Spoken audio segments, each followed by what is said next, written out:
과자가 떨어졌다는 말에 과자가 없다는 게 무슨 말인가? 과자는 계속 나오는 것이 아니냐? 라고 반문했던 한 왕자가 있었습니다.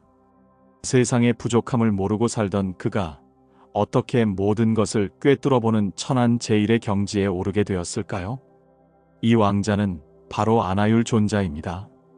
그의 삶은 놀라운 역설로 가득합니다. 왕족으로 태어나 부족함 없이 자랐지만 출가 후에는 가장 혹독한 고행을 감내한 분, 잠이 많아 부처님께 호되게 꾸지람을 듣던 제자였지만 결국 모든 것을 꿰뚫어보는 천한 제일의 경지에 오른 분, 육신의 눈을 잃는 고통을 겪으면서도 포기하지 않았던 그 의지, 그리고 그 끝에서 얻은 삼천대천 세계를 손바닥 위에 과일처럼 보는 천한통의 능력. 아나율 존자의 이야기는 우리에게 묻고 있습니다. 진정한 깨달음이란 무엇인가? 보이는 것을 보는 것인가? 보이지 않는 것을 보는 것인가? 오늘 우리는 나태함의 늪에서 시작하여 천안의 경지에 이르기까지 한 존자의 극적인 변화의 여정을 함께 걸어보겠습니다. 아나율은 석가모니 부처님의 사촌 동생으로 감로반왕의 아들로 태어났습니다. 그는 난타 아난, 그리고 이발사 우팔리와 함께 부처님이 고향 카필라바스트로 돌아오셨을 때 출가했습니다. 어린 시절 아나율은 과자를 먹다가 다 떨어지자 시녀에게 어머니에게 더 가져오라고 했습니다. 과자가 없다는 말에 그는 이렇게 반문했습니다. 과자가 없다는 게 무슨 말인가? 과자는 계속 나오는 것이 아니냐? 그만큼 부족함을 모르고 자란 왕족이었습니다. 부족함 없이 자란 몸은 수행에도 그대로 이어졌습니다. 부처님께서 기원정사에서 설법하실 때였습니다. 많은 제자들이 부처님의 말씀에 귀 기울이고 있었는데 제자들 사이에 앉은 아나율은 꾸벅꾸벅 졸고 있었습니다. 유복한 생활에 익숙했던 그에게는 수행의 긴장감보다 편안함이 더 익숙했던 것입니다. 출가 전 귀족 생활에서 비롯된 나태함이 몸에 배어 있었습니다. 부처님께서는 졸고 있는 아나율을 보시고 엄하게 꾸짖으셨습니다. 아나율아, 어찌하여 도를 얻기 위해 출가한 내가 졸고 있는가? 그렇게 졸면서 돼지와 다를 바가 없다. 똥으로 아무리 좋은 조각을 해도 소용없고 변소에 아무리 단청을 해도 아름답다고 할 수 없지 않겠느냐? 이 말씀은 아나율에게 마치 벼락을 맞은 듯한 충격을 주었습니다. 단순한 부끄러움을 넘어 근본적인 자기 반성의 계기가 된 것입니다. 자신이 존경하는 스승 앞에서, 그것도 대중들이 보는 앞에서 자신의 게으름을 이토록 직접적으로 지적받은 것입니다. 아나율은 자신이 얼마나 안일한 마음으로 수행에 임해왔는지를 뼈저리게 깨달았습니다. 그는 그 자리에서 즉시 일어나 오른쪽 어깨를 드러내고 무릎을 꿇은 채 합장하며 말했습니다. 세존이시여, 지금부터는 결코 부처님 앞에서 졸지 않겠습니다. 도업을 성취할 때까지 이 맹세를 지키겠습니다. 큰 충격과 부끄러움에 빠진 아나율은 평생 다시는 잠을 자지 않겠다고 굳게 맹세했습니다. 그리고 그 순간부터 용맹정진을 시작했습니다. 우리는 가끔 이런 경험을 합니다. 내가 소중히 여기는 사람이나 존경하는 분 앞에서 실망스러운 모습을 보였을 때의 그 깊은 부끄러움과 후회. 아나율이 느꼈던 마음이 바로 그런 것이었을 겁니다. 부처님 앞에서 잠을 자지 않겠다는 맹세 이후 아나율은 밤낮으로 옆구리를 땅에 대지 않고 잠과 사투를 벌였습니다. 잠이 오면 일어서서 포행을 하고 찬 물로 얼굴을 씻고 온갖 방법을 동원하여 잠을 쫓았습니다. 하루가 지나고 이틀이 지나고 아나율의 눈은 점점 붉어져 갔습니다. 다른 제자들이 걱정스러운 눈으로 바라보는 가운데에도 아나율은 자신과의 약속을 지키기 위해 버텼습니다. 아나율, 이제 그만 좀 쉬어라. 눈이 너무 붉어졌구나. 목걸련이 다가와 걱정스럽게 말했습니다. 괜찮습니다. 목걸련 형님. 저는 부처님 앞에서 맹세했습니다. 아나율은 고개를 저으며 대답했습니다. 맹세도 좋지만 몸을 돌보는 것도 수행의 일부가 아니겠느냐? 아난도 옆에서 걱정스럽게 말을 보탰습니다. 그러나 인간의 육체에는 한계가 있었습니다. 지나친 수행의 결과로 그의 눈은 점차 시력을 잃기 시작했습니다. 부처님께서는 아나율의 건강을 크게 염려하시며 명예 지바카를 불러오셨습니다. 지박하여 아나율의 눈을 살펴보거라.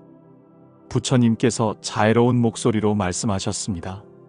지바카는 당대 최고의 의사였지만 아나율의 상태를 자세히 살펴본 후 안타까운 표정을 지었습니다.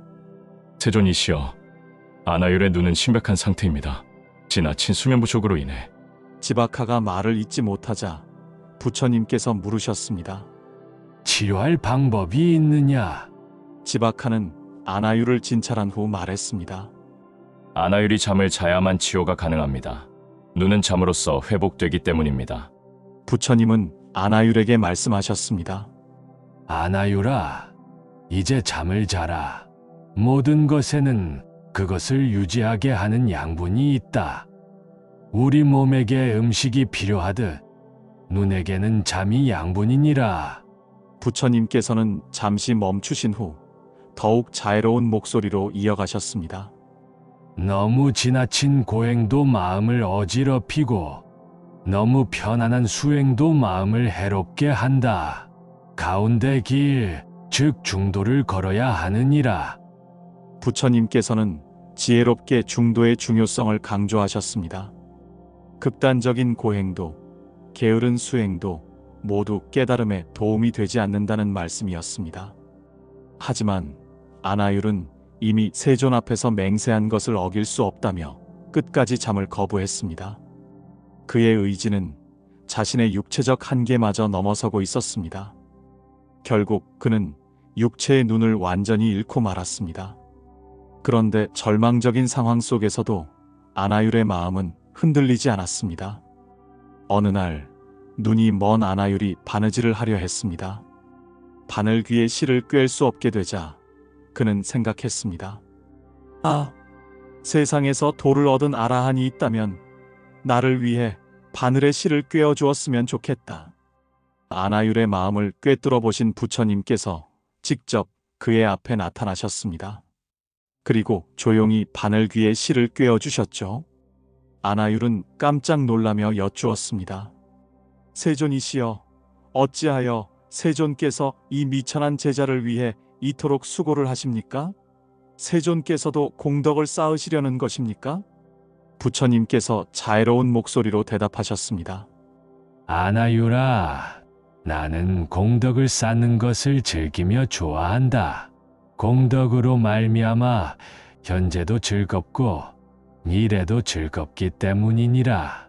이 순간 아나율은 큰 깨달음을 얻었습니다. 자신은 앞을 보지 못하는 고통 속에서도 나 자신의 깨달음을 얻기 위해 애썼지만 부처님께서는 이미 모든 것을 이루셨음에도 중생을 위한 자비를 베풀고 계셨던 것입니다. 부처님의 자비로운 행동을 통해 아나율은 진정한 수행이란 자신만을 위한 고행이 아니라 모든 존재를 향한 자비에서 시작된다는 것을 깨달았습니다. 바로 그때 놀라운 일이 벌어졌습니다. 아나율은 육체의 눈을 완전히 잃었지만 그 순간 모든 것을 꿰뚫어보는 지혜의 눈인 천안통을 얻게 되었습니다. 이제 그는 삼천대천 세계를 마치 손바닥 위의 과일처럼 명확하게 볼 수 있었죠. 이렇듯 육체의 시력 상실이 오히려 보이는 것 너머의 진실을 보는 눈을 뜨게 한 것입니다. 이로 인해 그는 부처님의 10대 제자 중 천안제일로 불리게 됩니다. 그런데 흥미롭게도 아나율의 천안통과 관련해서는 유마경에 재미있는 일화가 하나 전해집니다. 어느 날 유마거사가 아나율에게 물었습니다. 그대는 천안통으로 무엇을 보고 있는가? 아나율이 대답했습니다. 저는 석가모니 부처님의 삼천대천 세계를 손바닥 위에 과일처럼 명확하게 봅니다. 그러자 유마거사가 다시 물었습니다.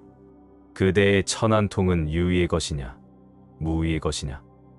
이 질문의 의미를 풀어보면 이렇습니다. 천안통은 분명 놀라운 능력입니다. 하지만 유마거사는 이 능력이 분별심이라는 유의의 범주에 머물러 있다고 지적한 것입니다.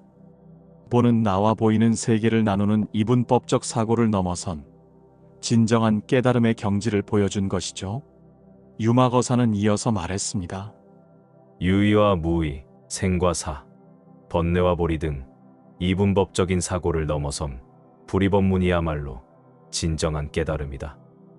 아나율은 유마거사의 말에 깊이 공감했습니다. 자신의 천안통이 비록 초월적인 능력이지만 그것을 사용하는 마음 속에 여전히 분별이 남아있음을 깨달은 것입니다. 그는 자신의 깨달음이 완전한 경지는 아님을 겸허히 받아들였습니다. 이 깨달음은 아나율이 단순히 혼자만의 해탈을 넘어 모든 중생을 위한 보살의 길로 나아가게 하는 중요한 전환점이 되었습니다. 그의 이런 겸손과 더 깊은 깨달음을 향한 갈망은 부처님 열반 당시에도 큰 역할을 했습니다.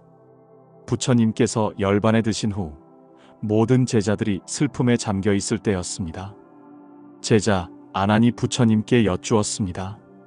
세존이시여, 저희가 세존의 유해를 어떻게 모셔야 합니까? 부처님께서 자애로운 음성으로 대답하셨습니다. 아나나, 너희는 현명한 왕과 바라문, 거사들이 전륜성왕의 유해를 다루는 방식으로 처리하면 되느니라. 하지만 부처님의 말씀은 다소 추상적이어서 제자들은 혼란스러워했습니다. 그때 아나율이 천안통으로 부처님의 의도를 정확히 파악했습니다. 아나율이 말했습니다. 아난존자, 부처님께서는 전륜성왕의 유해를 다루는 방식이라고 말씀하셨네. 지금은 우리가 슬퍼할 때가 아니네. 대중의 혼란을 가라앉히고 부처님의 마지막 가르침을 따르는데 집중해야 할 때지.